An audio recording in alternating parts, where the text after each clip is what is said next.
In a bustling courthouse, the air was thick with anticipation. The morning sunlight filtered through the tall windows, casting long shadows across the courtroom. Today was a day that many had been waiting for, but not in a way that was expected. At the heart of this courtroom drama was a young officer, newly minted in his uniform, who had made a name for himself, not through his work ethic, but by his arrogance and an overwhelming sense of entitlement. He was used to getting what he wanted, and to him, authority figures were people to be ignored if they didn't align with his views. The officer, standing at the defendant's table with an attitude that was almost palpable, stared ahead with a smirk on his face. His posture, arms crossed with a swagger, seemed to suggest that he had already won whatever battle lay ahead. He glanced occasionally at the judge, as if to challenge her without saying a word, but his silent defiance spoke louder than any words could. In contrast, across the room was the judge, a woman of remarkable composure and intelligence. She had seen it all, the arrogance, the disrespect, and the undermining of authority. But she had also learned the power of silence and the strength that came from standing firm. She was no stranger to the challenges that came with her role, especially as a black woman in a profession where she had to constantly prove herself. Yet, she had risen through the ranks not by backing down but by confronting each challenge head-on, with grace, dignity, and an unwavering commitment to justice. The officer, however, seemed to have underestimated her. He did not know her story, the years of hard work, the sacrifices, and the wisdom she had gained in her time on the bench. He did not know how many had tried to undermine her before, only to be shut down by her sharp mind and unshakable resolve. But this officer, with his arrogance and brashness, was about to learn a powerful lesson that would change the course of the trial and perhaps his entire career. As the court session began, the officer, with his smug smile still in place, began to speak. He tried to control the narrative, making sure his voice was loud and clear, attempting to dominate the room with his words. But the judge remained calm, her eyes fixed on him as he spoke. She did not flinch or react to his taunts, but there was something in her gaze that made him uneasy. He continued, with every sentence growing more condescending, more dismissive of the process and the people around him. His words were sharp, like arrows aimed directly at the judge, but she remained steadfast. There was no visible reaction on her face, no sign that she was bothered by his arrogance. But internally, she knew she had to make a stand. This wasn't just about him, it was about the integrity of her position, her dignity, and the respect that the courtroom demanded. The officer's behavior was nothing new to her. She had seen many like him, young and arrogant, believing that their badges gave them the power to speak to anyone in any way they wanted. What they failed to realize was that the courtroom was not their domain. It was a place of fairness, where respect for the law and the people who enforced it was paramount. But as the officer's words grew louder and his attitude bolder, the judge knew that the time had come to make a move. She had a responsibility to set the tone, not just for this trial, but for every individual who would walk into that courtroom in the future, expecting to be treated with respect, regardless of their status or position. The officer, sensing that his insults were beginning to get under the judge's skin, leaned forward in his seat. He was about to deliver his next jab when the judge, without saying a word, raised her hand in a subtle but firm motion. The room fell silent instantly, as if everyone knew that this was the moment the judge would take control of the situation. The officer stopped mid-sentence, his mouth slightly open in disbelief. He had expected her to react differently. He had expected her to back down or perhaps even stumble over her words in frustration. But that wasn't going to happen. She slowly placed the gavel down on the desk, and without a hint of anger in her voice, she addressed the officer directly. Her words, measured and calm, were like a quiet storm. You may wear a badge, but that does not give you the right to disrespect the court or those who are here to ensure justice is served. The officer, for the first time, looked unsettled. He had not expected this level of composure or the weight of her words. The judge continued, her tone unwavering. I understand you may feel above this process, but in this courtroom, your position means nothing if you cannot show the basic respect that every person here deserves." The officer's face flushed slightly. He had never been spoken to in such a manner before. No one had ever dared to challenge him like this, especially not in front of others. But the judge wasn't finished. She took a moment to let the words sink in before she delivered her final blow. "I will not tolerate disrespect, not in this courtroom. If you wish to be heard, you will do so with dignity, just like everyone else. Now, we will proceed with the trial." The officer sat back, stunned. His bravado had shattered in an instant.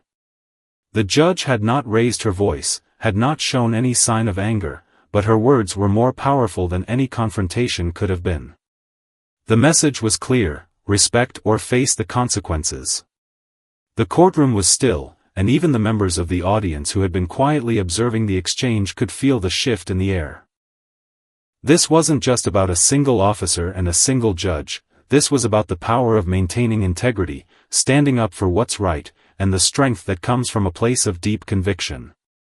It was a moment that would resonate long after the trial was over, a moment where justice wasn't just served in the courtroom, but where it was upheld by a single individual who refused to let arrogance go unchecked. As the trial proceeded, the officer, now humbled, was more careful with his words. The judge's verdicts were clear and precise, and every word she spoke carried weight. She had shown him and everyone in the room that true authority comes not from a badge or a title, but from the respect one earns through actions and integrity. By the time the session ended, the officer had learned a hard lesson, one that would stay with him for the rest of his life. He had underestimated the power of respect, the strength of a calm but firm presence, and the unwavering authority of someone who stood by their principles. The courtroom had been a battleground that day, but it wasn't the officer's arrogance that won the day. It was the judge's dignity and her refusal to let disrespect go unanswered. And in that moment, the true nature of justice had been revealed, not in the form of punishment, but in the form of a powerful lesson that left a lasting impact on everyone who witnessed it. The tension in the courtroom had shifted, but the impact of what had just occurred lingered in the air. As the judge delivered her words with such authority, the officer found himself at a crossroads. He wasn't used to this feeling. In his life, everything had come easily to him. He had risen quickly through the ranks, his confidence bolstered by the badge he wore. The power he felt every day from wearing that uniform made him believe he was untouchable, that no one could challenge him without fear of repercussions. But today, in this courtroom, something had changed. As the trial continued, the officer sat in silence, his earlier bravado replaced by a quiet sense of discomfort. He had always prided himself on being able to assert his dominance in any situation, but in this moment, the judge had shown him a completely different side of authority, one that wasn't loud or aggressive, but calm and dignified. It was a form of power that he had never encountered before, and it unsettled him. He kept his eyes on the judge, trying to read her. What was she thinking? Did she see through his arrogance, or was she simply doing her job? He wasn't sure, but what he did know was that the words she had spoken had made a significant impact. He could still hear the cool, measured tone in her voice. If you wish to be heard, you will do so with dignity, just like everyone else. The message had been clear, respect was non-negotiable, and if he wanted to be taken seriously, he had to show it. For the first time in a long while, the officer found himself questioning his behavior. He had always been confident, almost to the point of arrogance. It had served him well in his career, allowing him to command attention and respect from others. But now, as he sat there, he couldn't help but wonder if he had been wrong all along. Had he really been earning respect, or was he simply relying on his badge to get what he wanted? As the trial progressed, the officer found himself struggling to focus on the case. His mind kept wandering back to the judge's words. He had seen her before in the courthouse, of course, but he had never paid much attention to her. She was just another face in the sea of judges who came and went, each one as predictable as the next. He had never considered the depth of her experience, the struggles she must have faced to get to where she was. All he saw was a woman sitting behind a bench, and in his mind, he had made her no different than anyone else who had ever tried to tell him what to do. But now, sitting there in the quiet of the courtroom, he realized how wrong he had been. She wasn't just another judge, she was someone who had earned the right to sit in that position. Her calmness in the face of his defiance had shown him something he hadn't thought possible: true strength. He had assumed that power came from loud gestures, from forceful words, from the ability to intimidate. But she had proven to him that strength could also come from restraint, from the ability to control one's emotions, and from an unshakable belief in what was right. He glanced at the other people in the courtroom, the spectators who were there to witness the trial. They were all watching the proceedings intently, but he noticed something strange. There was no fear in their eyes, no sense of unease as they observed the judge's quiet authority. Instead, they looked respectful. They were all giving the judge the kind of reverence that he, as an officer, had always assumed was reserved for those in positions of power. The officer felt a pang of realization. He had spent his entire career assuming that respect had to be earned through dominance, through establishing control, and yet here was a judge who had earned the respect of everyone in the room without raising her voice or resorting to force. It was a humbling thought, and one that he couldn't shake. In the moments that followed, the officer's thoughts began to shift. He remembered how, at the start of the trial, he had walked into that courtroom with a sense of superiority, ready to challenge anyone who dared to question him.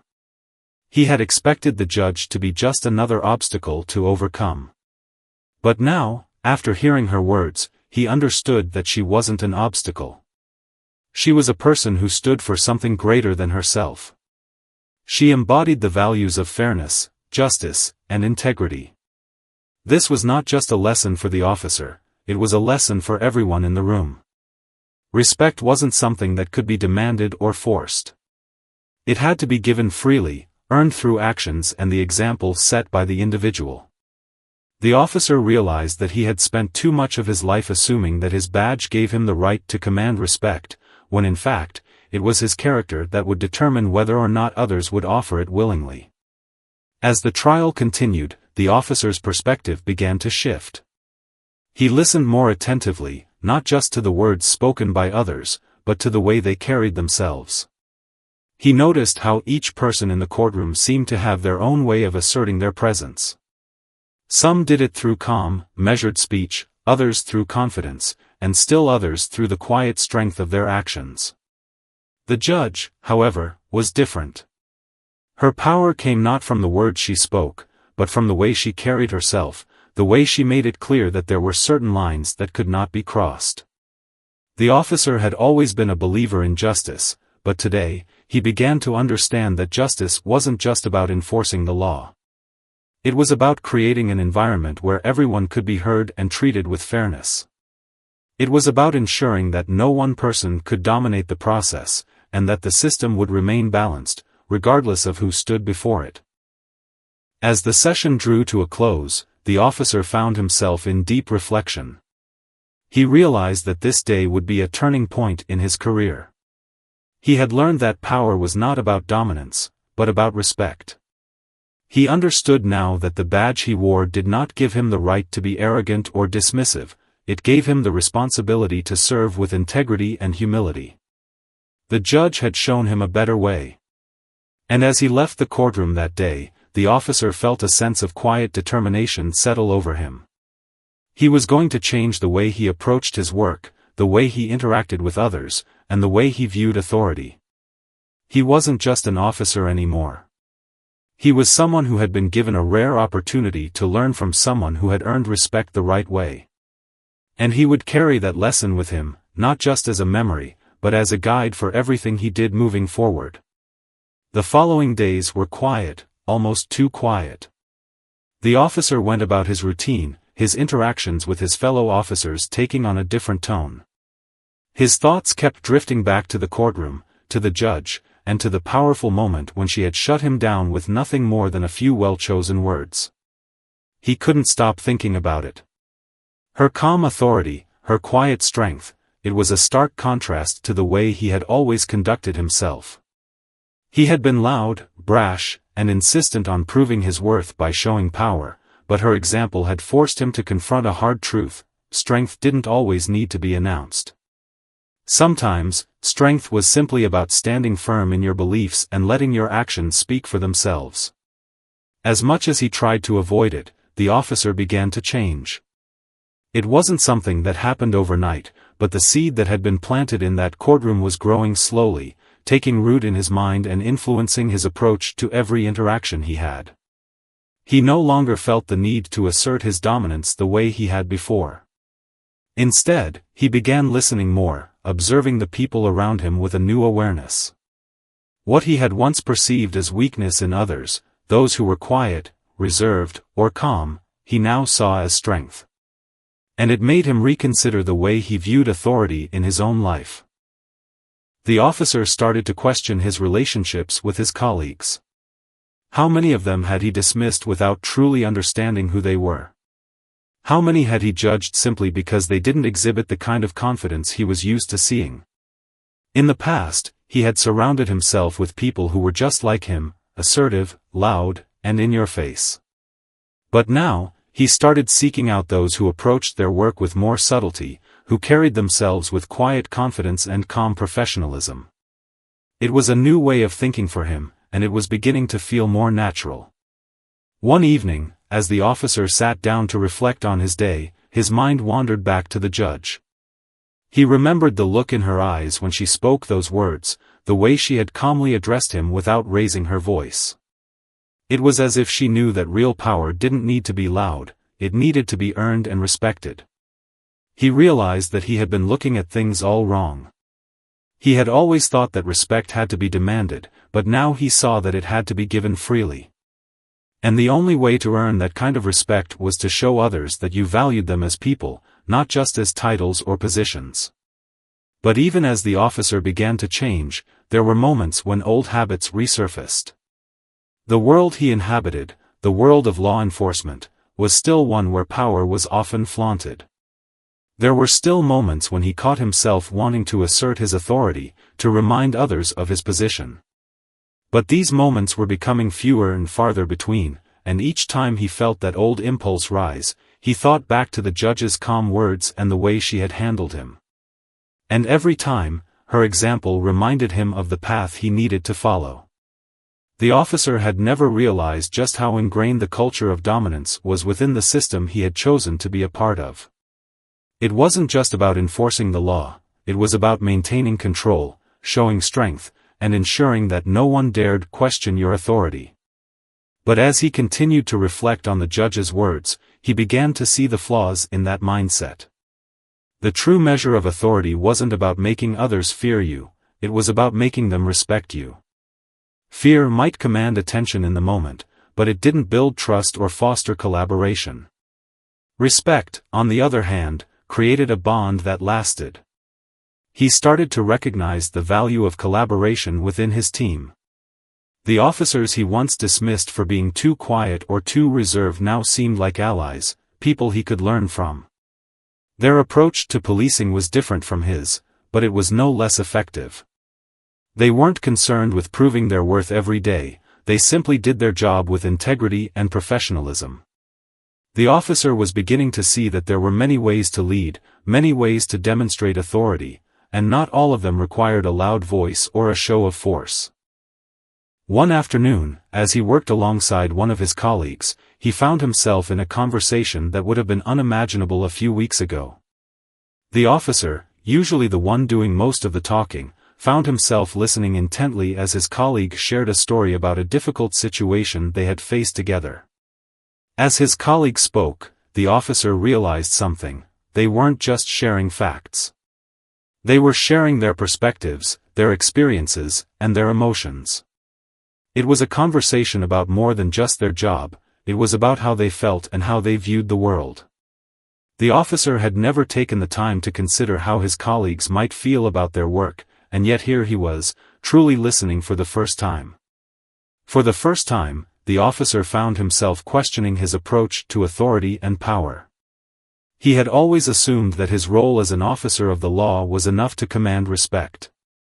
But now he was starting to see that respect had to be earned through actions, not titles. His uniform and badge didn't make him better than anyone else, it simply gave him a responsibility to serve, to protect, and to ensure that everyone was treated with dignity and fairness. It was a responsibility he had once taken for granted, but now he understood its true weight. Over time, the officer began to see the world in a different light. He wasn't just focused on enforcing the law, he was focused on how his actions affected the people around him.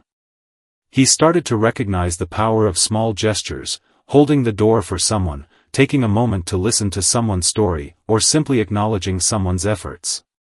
These were the moments that built trust, that created relationships, and that earned respect.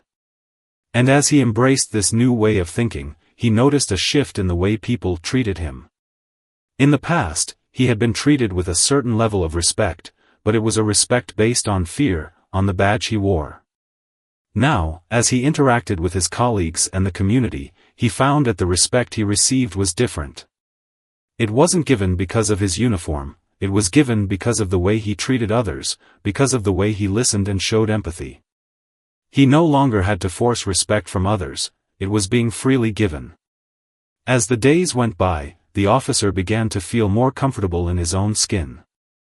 He wasn't defined by his badge or his uniform, he was defined by his character, by the way he treated others, and by the way he approached his work. The arrogance that had once defined him began to fade, replaced by a quiet confidence that came from within. He didn't need to prove anything to anyone anymore.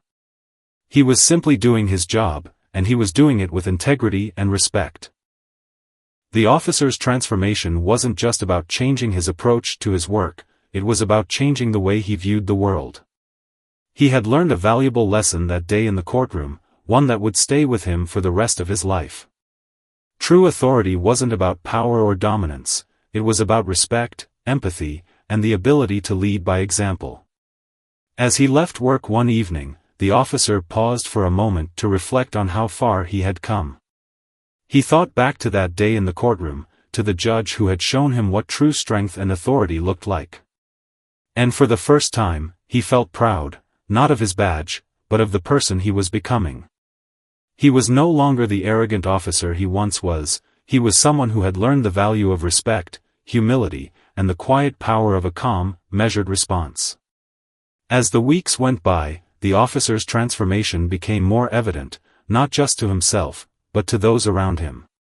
His colleagues began to notice a subtle shift in his behavior.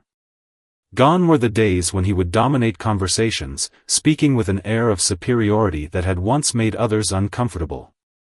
Instead, the officer became a better listener, someone who seemed genuinely interested in what others had to say. His presence no longer commanded attention through loudness, but through the calm way in which he conducted himself. People were starting to see him in a new light. At the precinct, his interactions with his fellow officers were different now. In meetings, he no longer felt the need to interrupt or assert his dominance. He would wait for others to speak, listening carefully, and then offer his insights with humility. It was a drastic change, one that wasn't lost on those who worked with him day in and day out.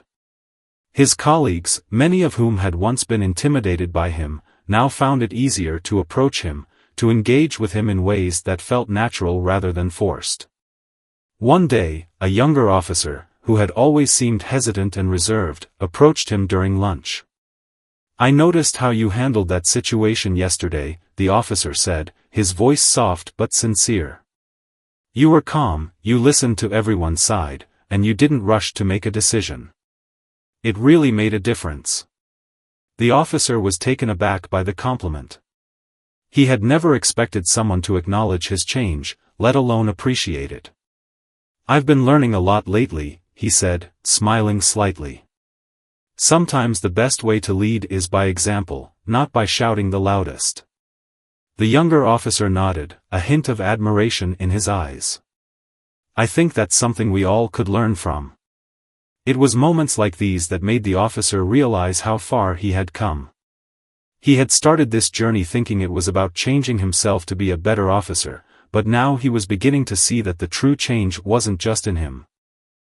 It was in the way his actions were affecting those around him. His growth had become a ripple, spreading through his team and beyond, influencing how they interacted with one another and with the people they served. Even in the community, the officer noticed a difference in the way people responded to him. The wary looks and tense interactions that had once marked his encounters with citizens had started to fade. He was no longer seen as just an enforcer of the law, but as someone who truly cared about making a positive difference. When he spoke with people now, he did so with respect, acknowledging their concerns without the usual sense of superiority that had once defined his role. One evening, while responding to a routine call in a neighborhood he had patrolled many times before, the officer was approached by a local resident. The woman, in her late 50s, had lived in the area for years and had always kept her distance from officers, wary of their presence. But this time, something was different. As the officer approached her, she didn't shrink back or avoid his gaze. Instead, she looked him in the eye, her face softening with a sense of trust. "I don't know what's changed with you," the woman said, her voice steady but kind, "but I can see it. You're different. You listen now. You don't just give orders, you hear what people have to say. It means something." The officer was stunned. He had not expected such a direct acknowledgement, especially not from someone who had always kept her distance. "I've been trying to do better," he said, the words coming out more easily than he had anticipated. "It's about respect, not control. I'm here to serve." The woman nodded, and for the first time, the officer saw her smile, a genuine smile that reflected a sense of understanding between them. "Keep it up," she said. "You're doing good work." As the officer walked away from the encounter, he felt a weight lift off his shoulders.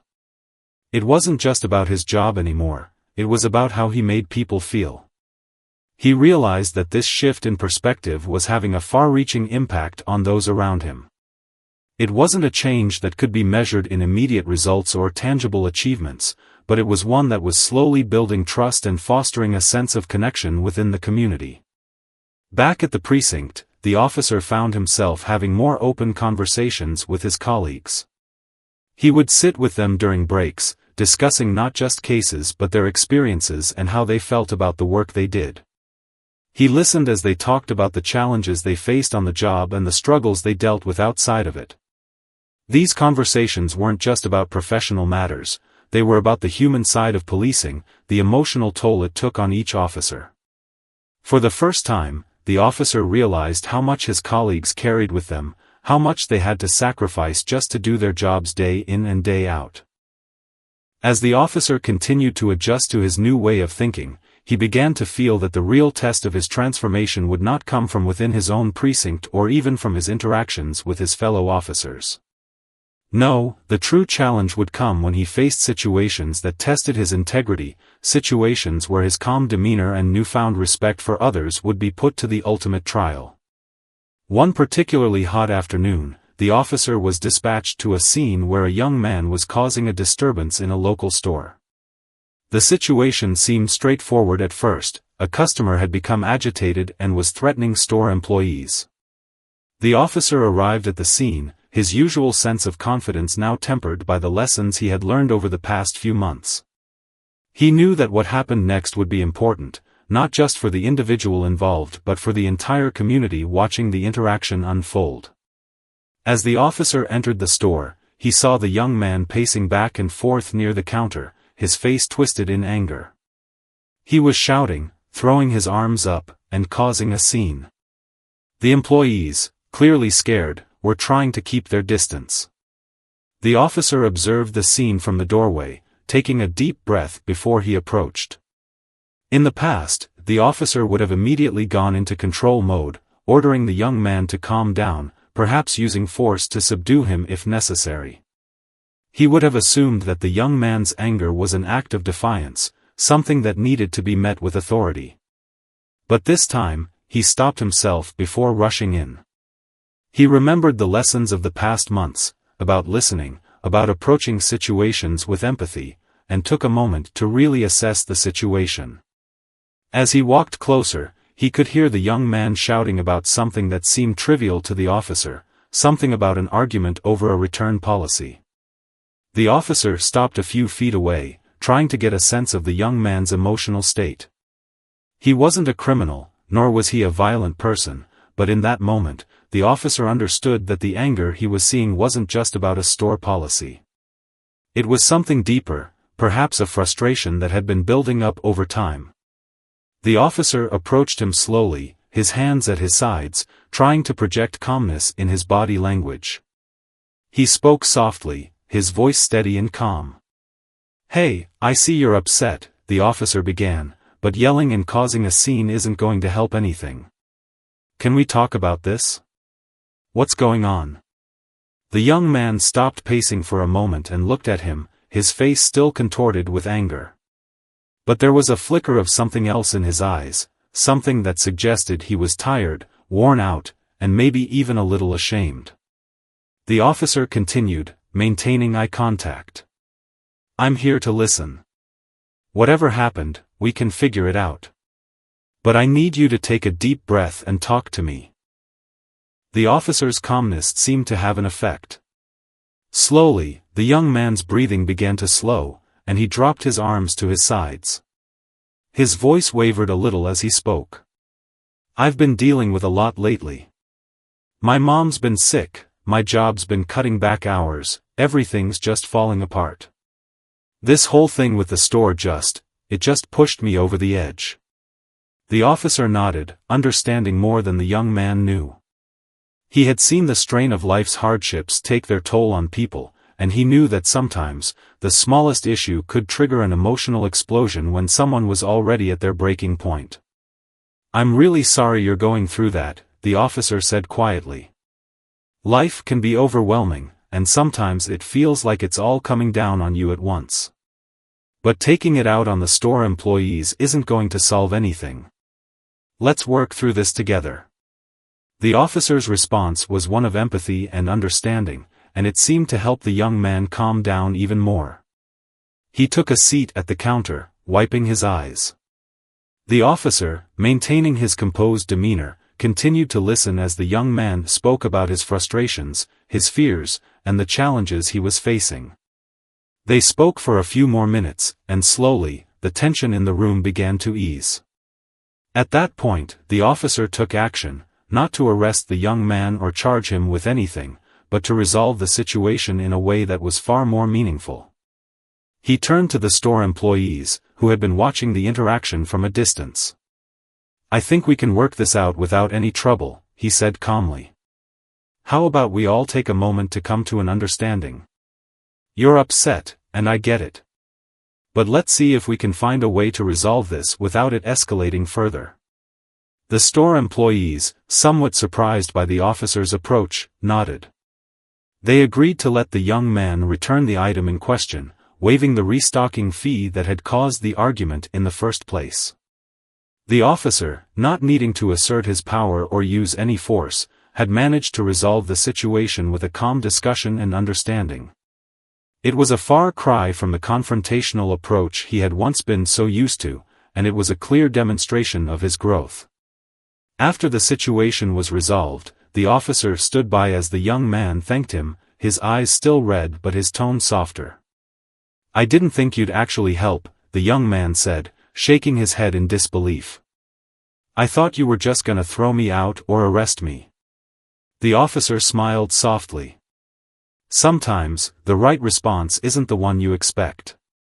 Sometimes, all it takes is a little understanding." The young man nodded, then turned and walked out of the store, leaving behind the tension that had once filled the air. The officer stood for a moment, reflecting on the encounter. It wasn't just a small victory, it was a pivotal moment in his journey. It wasn't about what he had done, it was about how he had handled the situation with integrity, with empathy, and with respect. He had faced a potential conflict and resolved it not by asserting his authority, but by meeting the young man where he was and offering a solution that worked for everyone. The officer walked back to his patrol car with a sense of quiet pride. He wasn't thinking about the approval of his colleagues or even the respect of the community. He was thinking about something much deeper, the difference between the officer he was and the officer he had become. He had stayed true to his beliefs, and in doing so, he had not only de-escalated a situation, but he had also taken a step forward in becoming the kind of officer, and the kind of person, he had always aspired to be. As the officer drove away from the scene, he couldn't help but think of the judge again. Her words echoed in his mind, and for the first time, he felt truly aligned with the values she had taught him that day in the courtroom. He had taken the lessons of respect, empathy, and calm authority and applied them in real, difficult situations. And he knew that he would continue to grow, continue to learn, and continue to serve with integrity. The officer's transformation wasn't without its challenges. While he had embraced the lessons of respect and empathy, he soon learned that the shift in his approach was not always welcomed by everyone in his profession. His newfound approach, which focused on collaboration, listening, and understanding, was viewed by some of his colleagues as a weakness. To them, his efforts to treat people with dignity, regardless of their behavior, felt like an abandonment of traditional law enforcement tactics. A few weeks after the incident at the store, the officer faced a situation that would test not only his commitment to his transformation but also his ability to stand by his beliefs in a profession that often valued strength over compassion. It all started one evening when the officer was called to a neighborhood known for higher crime rates. A report had come in about a possible robbery in progress at a convenience store. As he arrived on the scene with his partner, the officer immediately noticed the tension in the air. Several squad cars were already parked outside, and a group of officers had gathered near the entrance, their hands resting on their weapons as they surveyed the area. The officer's partner, a veteran officer who had been on the force for nearly 30 years, noticed his approach and gave him a questioning look. "You good?" he asked, sizing up the officer. He knew that the younger officer had been showing signs of a shift in his approach, but they hadn't yet had a chance to talk about it. "Yeah, I'm good," the officer replied, though his heart was racing. He could feel the weight of the situation pressing down on him. This was a high-stakes call, and the tension between the officers and the community was thick.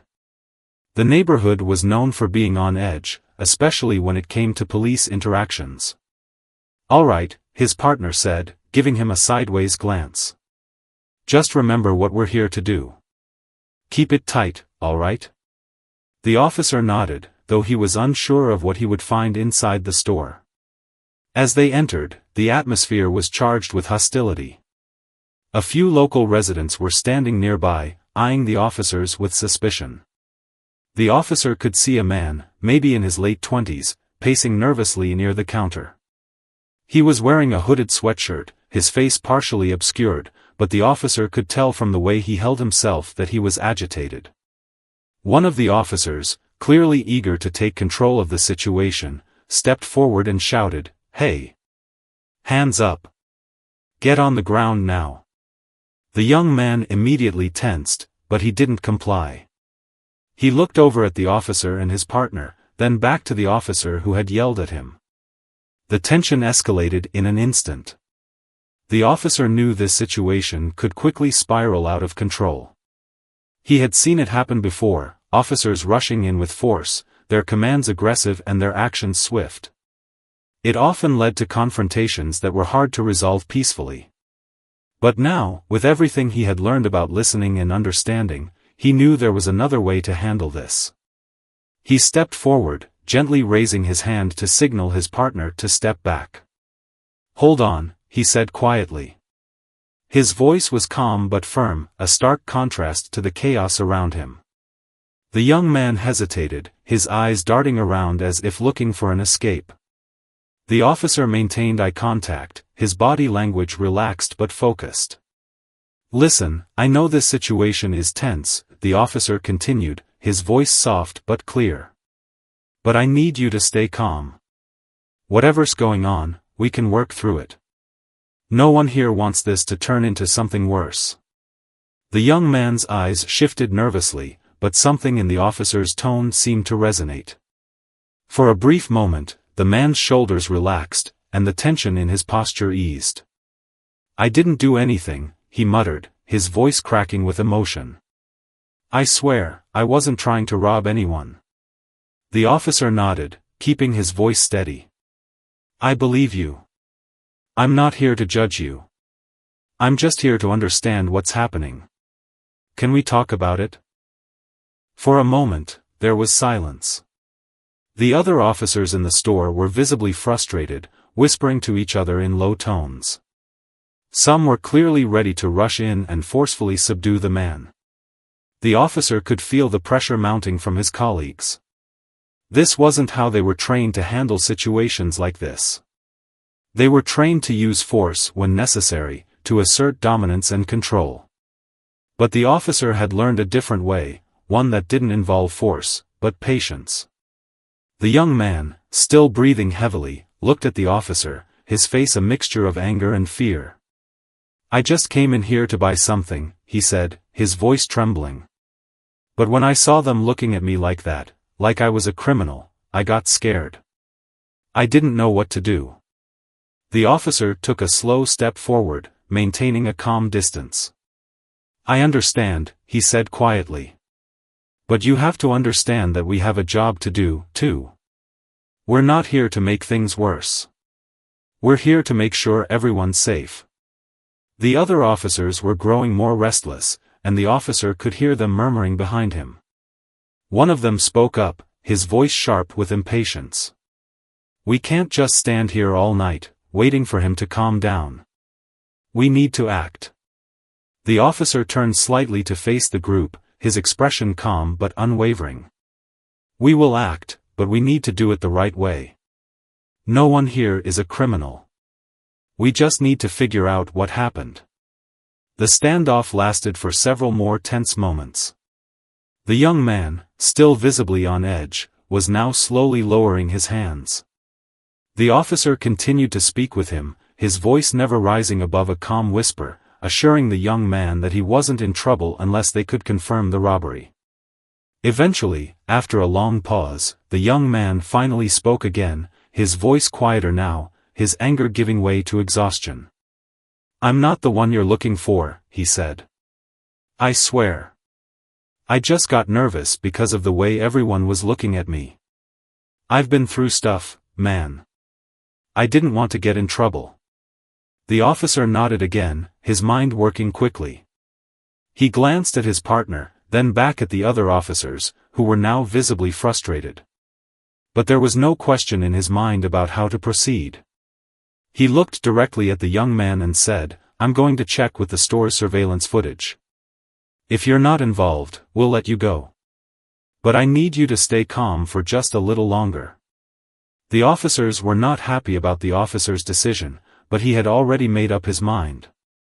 He wasn't going to allow his colleagues to rush in and escalate the situation. After reviewing the footage, it became clear that the young man had not been involved in any robbery.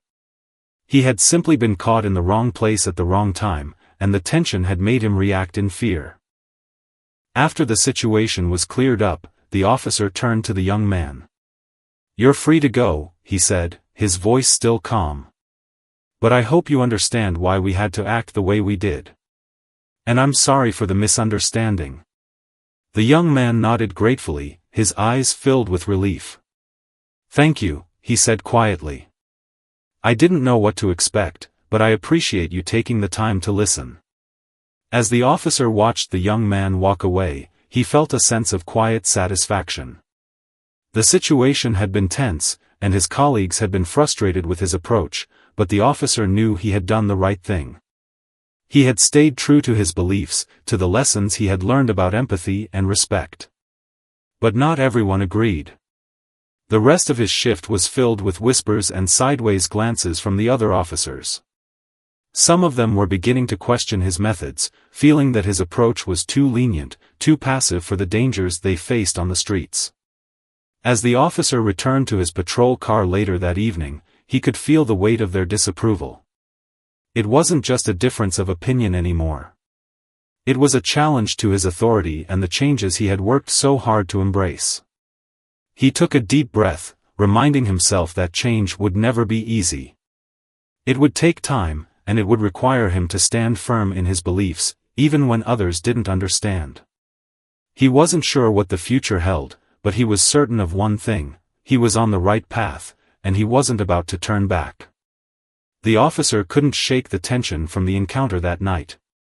Despite the resolution of the situation, he felt a gnawing sense of discomfort as he sat alone in his patrol car, reflecting on what had just transpired.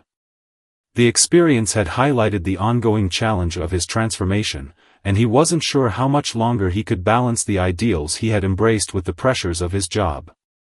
Over the next few days, the officer noticed the undercurrent of disapproval from his colleagues intensifying. The murmurs were no longer quiet whispers but open conversations, and it became clear that his method of de-escalating situations with patience and empathy was raising eyebrows among those who had spent years, decades, even, working in the more traditional style of law enforcement. The pressure to conform was growing, and the officer could feel it creeping in. It wasn't that he didn't understand the concerns of his fellow officers.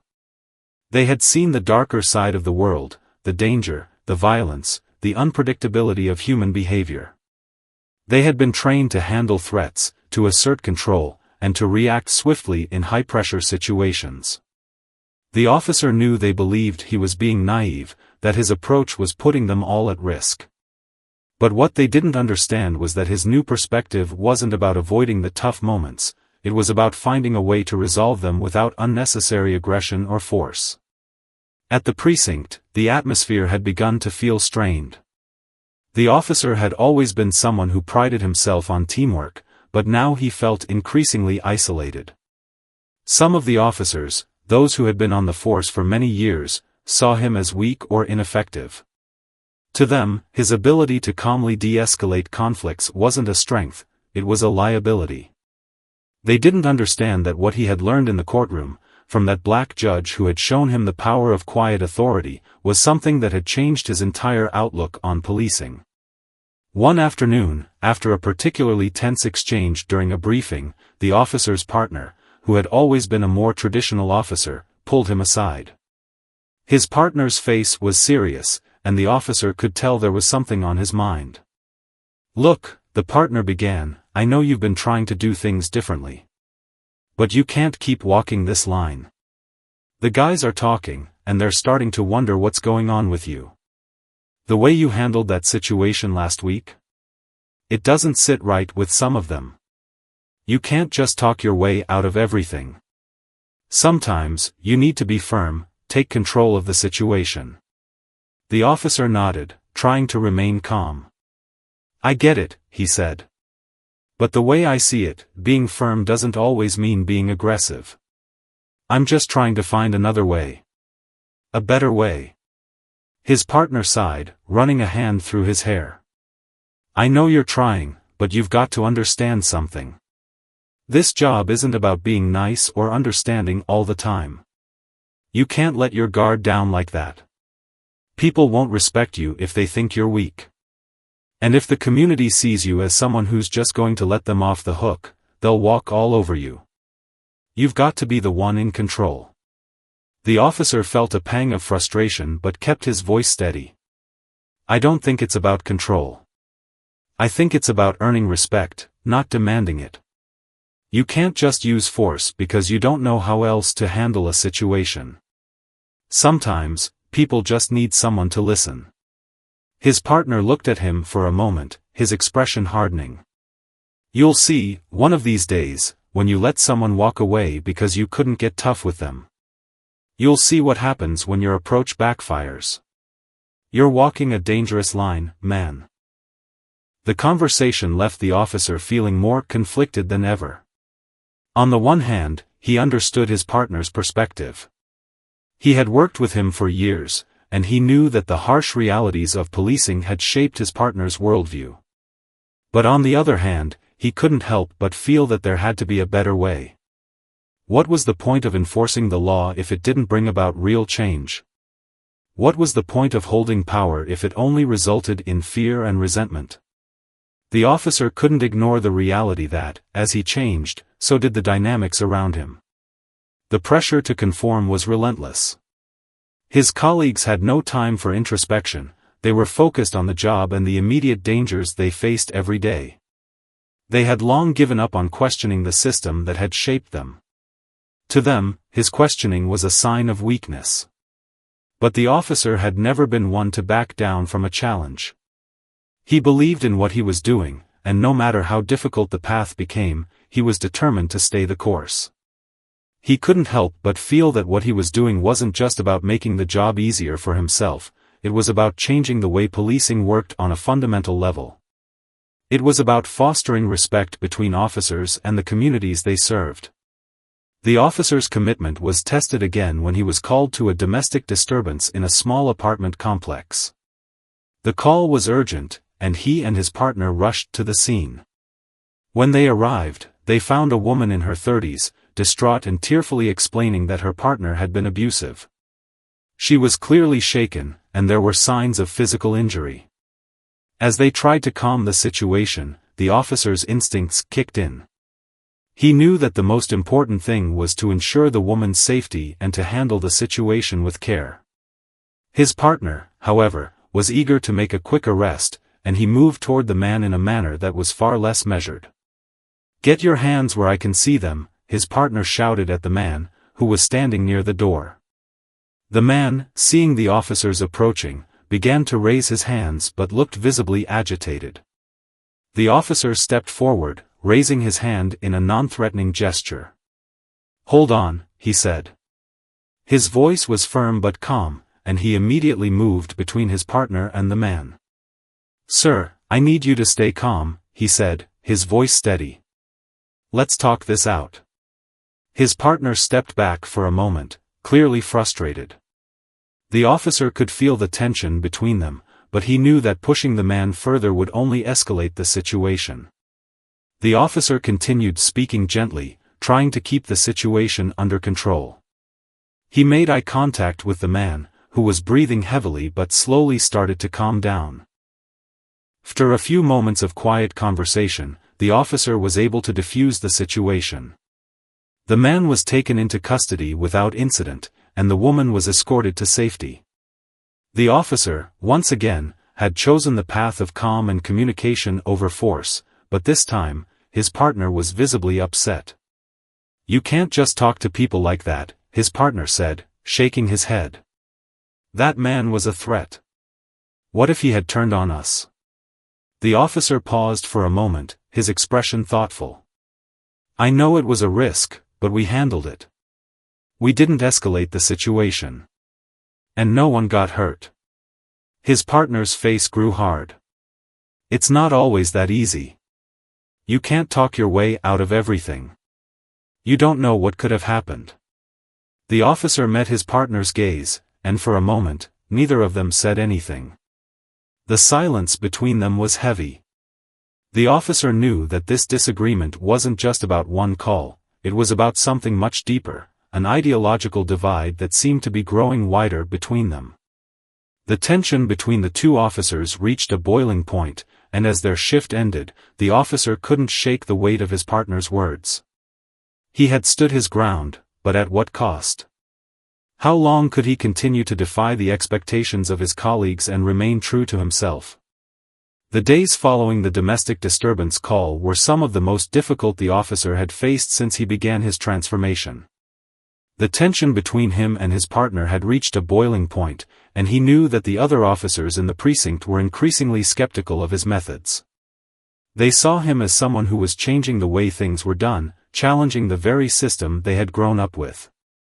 To them, his approach was an unnecessary risk, a risk that could get someone hurt.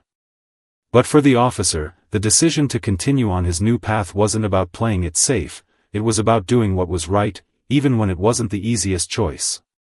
He had learned that real leadership wasn't about force or dominance. It wasn't about proving who was in control. It was about understanding, compassion, and listening, values that he had begun to believe were at the core of effective policing. And while it may have been uncomfortable for his colleagues, he couldn't back down now. He had already come too far. One evening, after another grueling shift, the officer was sitting at the precinct, trying to gather his thoughts. The pressure from his colleagues weighed heavily on him, and he felt a sense of isolation growing with each passing day. He knew that if he didn't do something to address the growing divide, he might find himself alone in his ideals, unable to make the difference he had set out to achieve. As he sat there, lost in thought, he was interrupted by the sound of footsteps approaching. He looked up and saw one of the newer officers, someone who had been quietly observing him over the past few weeks. The officer smiled warmly and took a seat next to him, offering a silent gesture of support. "I've been watching you," the younger officer began, his voice hesitant but sincere. "And I've been thinking about what you said. About how respect is earned, not demanded. It's been on my mind, especially after the last couple of calls. I don't know if I could have handled things the way you did, but maybe I need to start thinking about it differently." The officer looked at him in surprise. "You've been thinking about it?" The younger officer nodded. "Yeah. I think I get what you're saying. I've been on this job for a while now, and I've always done things the way I was taught. Get the job done. Show authority. But I don't know if that's really the best way anymore. You've shown me that there's a different way to handle situations. A better way." The officer felt a warmth spread through him as he listened. This wasn't the first time someone had said something like this to him, but it still felt like a small victory. "I don't have all the answers," he said softly, his voice filled with humility. "But what I do know is that we have to start thinking differently about how we approach people. They're not just cases or suspects, they're people. And sometimes, people just need someone to listen." The younger officer sat in silence for a moment, clearly processing the conversation. Finally, he spoke up. "You're right. I've seen a lot of things in this job. A lot of people who don't trust us, who think we're just here to control them. And sometimes, I think that's because we've never given them a chance to see we're human too." The officer nodded, his heart swelling with a quiet sense of hope. This was exactly what he had been trying to say, but hearing it from a younger officer, someone who had been trained in the traditional ways of policing, made him realize just how far-reaching his message could be. It wasn't just about him. It was about changing the culture of law enforcement, one officer at a time. The conversation turned to practical ways the younger officer could begin implementing these new methods. They talked about de-escalation techniques, about how to communicate more effectively with the community, and about the importance of listening. As they spoke, the officer realized that he was no longer on this journey alone. He had people who were starting to see the value in what he was doing, who were willing to join him in his efforts to change the way policing was done. The next few days brought new challenges, as the officer continued to navigate the growing tension in the precinct. His relationship with his partner remained strained, and other officers continued to question his approach. But there was a shift. Slowly, more officers began to approach him, asking questions, wanting to understand his perspective. Some of them even began to incorporate some of the principles he had shared into their own work. The turning point came during a particularly difficult case. A young man had been caught in a violent altercation outside a bar, and when the officer arrived on the scene, he could see the anger in the air. The young man was visibly upset, shouting at anyone who would listen, while his friends tried to calm him down. The officer knew that if the situation wasn't handled carefully, it could escalate into something far worse. As his partner moved in, preparing to make an arrest, the officer stepped forward, once again signaling for his partner to hold back. He had learned not to act out of fear, but out of understanding, and he knew that this was one of those moments where his calm approach could make a difference. "Hey, man," the officer called out gently, his voice steady. "I know you're upset. I'm not here to make things worse. Let's talk about what happened." The young man, still fuming, looked at him with a mix of anger and confusion. "What are you gonna do? You gonna arrest me too? Just like the others?" "No," the officer replied. "I'm here to listen. Whatever happened, we're going to figure it out. But we're not going to do it by yelling at each other. We need to talk, calmly. The young man hesitated, his breathing coming in sharp bursts as he tried to calm himself down. The officer's partner watched from a distance, clearly unsure of what was happening. But the officer remained focused, speaking with the young man in a calm, reassuring tone. "I'm not your enemy," the officer continued. "I'm here to make sure you're okay. And to make sure this doesn't get out of hand." The conversation lasted longer than it might have in the past, but it was effective. Slowly, the young man began to relax, and the situation was resolved without any need for force. The officer spoke with the young man's friends, who were grateful for his patience, and they agreed to walk the young man home.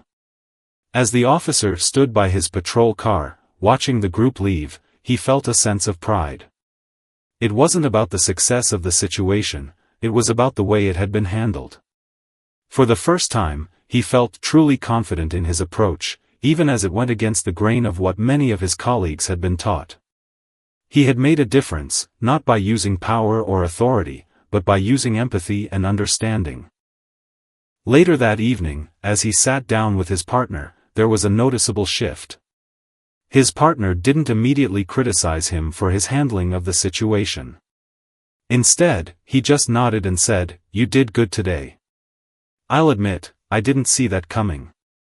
The officer smiled, a small but genuine smile. Sometimes, it's just about taking the time to listen.